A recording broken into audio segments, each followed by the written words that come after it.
RC circuit हो जाएगा।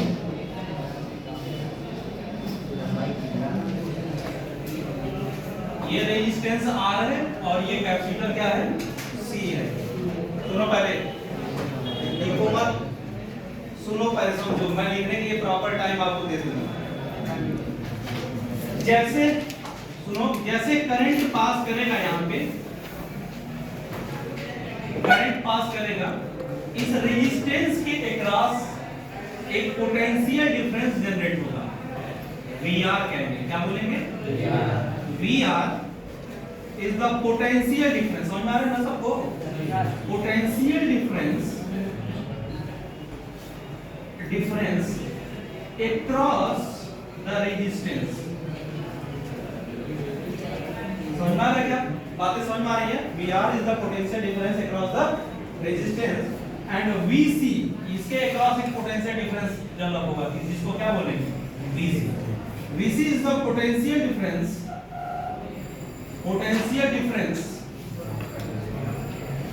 across capacitor।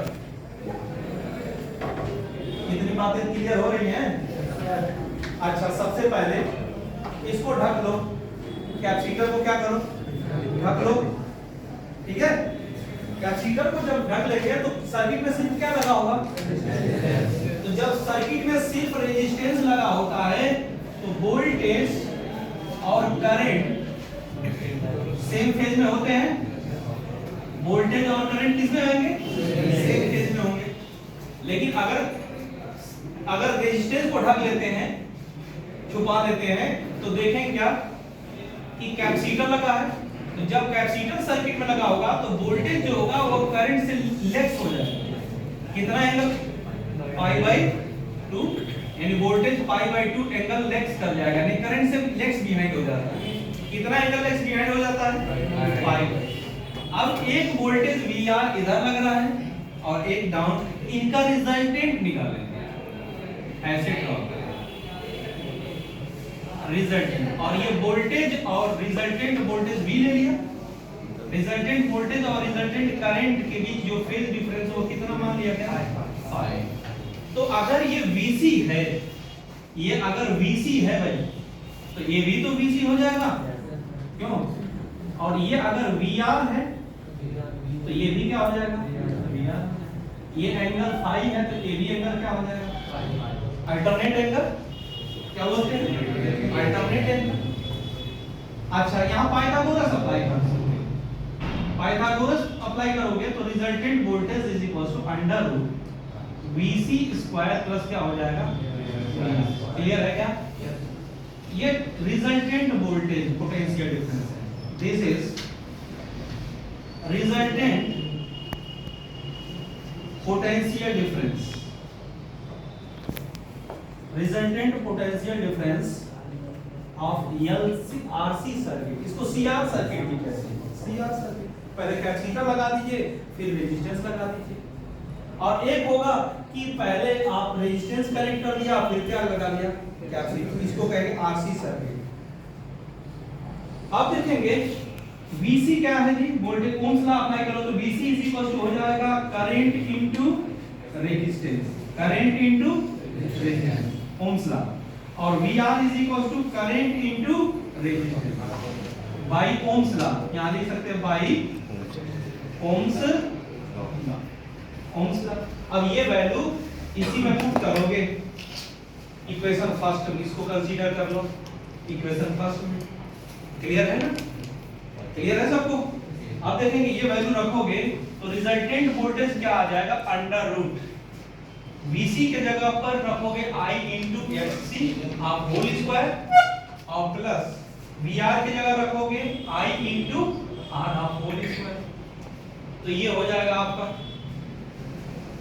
I square into X square I square into R square. इसमें common दिख रहा है, क्या कॉमन दिख रहा है? I square.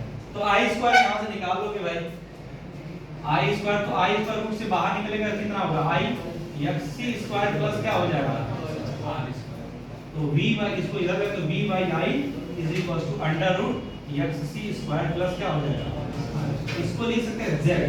Z is equal to V by I is equal to under root x square plus क्या हो जाएगा आर स्क्वायर।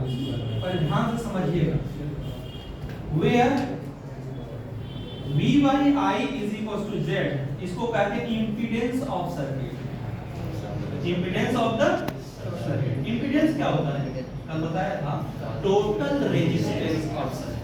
पूरे सर्किट का जो टोटल रेजिस्टेंस होता है उसी को क्या बोलते हैं, क्लियर है, उसी को क्या बोलेंगे, इंपीडेंस। यानी सर्किट में, हमारे सर्किट में, हमारे घरों में देखेंगे बल्ब भी लगा है, एसी भी लगी हुई है, पंखा भी लगा, तो जितने भी हम डोमेस्टिक अप्लायंसेस हैं ये जब ऑपरेट होते हैं इलेक्ट्रिसिटी से तो ये अपना अपना खुद का रेजिस्टेंस पैदा करते हैं, खुद का रेजिस्टेंस पैदा करते हैं, क्लियर है। तो अलग अलग पूरे घर के रेजिस्टेंस को एक जगह इकट्ठा मिला दिया जाए तो उसी को कहेंगे इंपीडेंस। क्या बोलेंगे, तो पूरे सर्किट का जितना रेजिस्टेंस होगा उसको इंपीडेंस कहेंगे। और जेड को एक्सी जो है कैपेसिटिव रिएक्टेंस कहते हैं। क्या बोलते हैं, कैपेसिटिव रिएक्टेंस बोलते हैं। यानी कैपेसिटिव रिएक्टेंस का क्या मतलब होता है, कैपेसिटिव रिएक्टेंस का क्या मतलब होता है, हाँ, resistance is generated by the capacitor. अगर कैपेसिटर के द्वारा जो रेजिस्टेंस प्रोड्यूस किया जा रहा है, इस कैपेसिटर के द्वारा जो रेजिस्टेंस प्रोड्यूस किया जा रहा है इसी को कहते हैं एक्सी से डिनोट करते हैं या कैपेसिटिव इंडक्टेंस कहते हैं। रेजिस्ट किसी वायर के द्वारा जो रेजिस्टेंस प्रोड्यूस किया जाता है उसको सिंपली रेजिस्टेंस बोलते हैं, ठीक है। कोई वायर लगा है, वायर भी अपना रेजिस्टेंस क्या करता है, प्रोड्यूस करता है, उसका रेजिस्टेंस जो प्रोड्यूस होता है उसको रेजिस्टेंस सिंपली बोलते हैं। और R is the resistance of resistor भी कह लो, रेजिस्टेंस सिंपल। तो Z is equal to under root x c square plus क्या हो जाएगा R स्क्वायर। अच्छा, xc की वैल्यू अभी बताया किसी ने, xc is equal to 1 upon क्या होता है ओमेगा c, ये होता है। तब क्या हो जाएगा under root 1 upon omega c अब क्या हो जाएगा होल स्क्वायर प्लस क्या हो जाएगा R स्क्वायर, ये होगा। और ओमेगा एंगुलर फ्रीक्वेंसी है, ओमेगा की वैल्यू 2 पाई क्या होता है 2 पाई f यहां रखोगे तो z is equal to under root 1 upon 2 pi f अब क्या होगा होल स्क्वायर प्लस क्या हो जाएगा r square. This is where z क्या होता है, वेयर f इज f क्या होता है frequency of AC current, f क्या होता है फ्रीक्वेंसी ऑफ एसी करंट। तो फ्रीक्वेंसी ऑफ एसी करंट हो गया, ऑफ एसी करंट यानी अल्टरनेटिंग करंट। अगर फ्रीक्वेंसी 0 कर दिया जाए तो रेजिस्टेंस इनफाइनाइट हो जाएगा। अच्छा, यहां पर देखो XC is equal to resistance 1 upon omega c 1 upon 2 pi FC, यही होगा ना।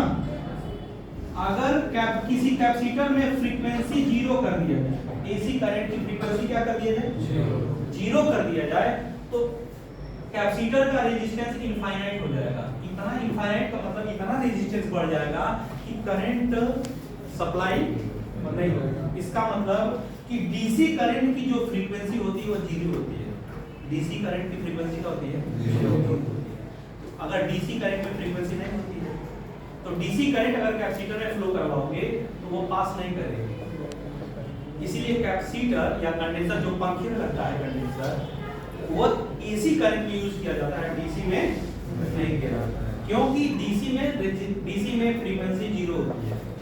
और जैसे फ्रीक्वेंसी 0 हो जाएगी तो या 0 होने से उसका रेजिस्टेंस क्या हो जाएगा इनफाइनाइट हो जाएगा। तो कोई पूछे, कोई आपसे क्वेश्चन सवाल करे कि कैपेसिटर एसी में यूज किया जाता है डीसी में क्यों नहीं। अगर प्रैक्टिकल एग्जाम में गए और एग्जामिनर पूछा कि कैपेसिटर एसी में यूज किया जाता है डीसी में क्यों नहीं, तो बताना कि डीसी के लिए डीसी की फ्रीक्वेंसी 0 होती है जिसकी वजह से कैपेसिटर का रेजिस्टेंस इनफाइनाइट हो जाता है। और इनफाइनाइट रेजिस्टेंस होने का मतलब कि थोड़ा भी 0.1 एम्पीयर भी करंट सप्लाई नहीं होने दिया जाएगा उससे, क्लियर है। यानी कैपेसिटर से करंट नहीं सप्लाई किया जाएगा, डीसी करंट कभी भी सप्लाई नहीं होगी इसमें, क्लियर है ना। ये बातें समझ आ रही है। अब इस केस में फेज डिफरेंस देखते हैं। Phase difference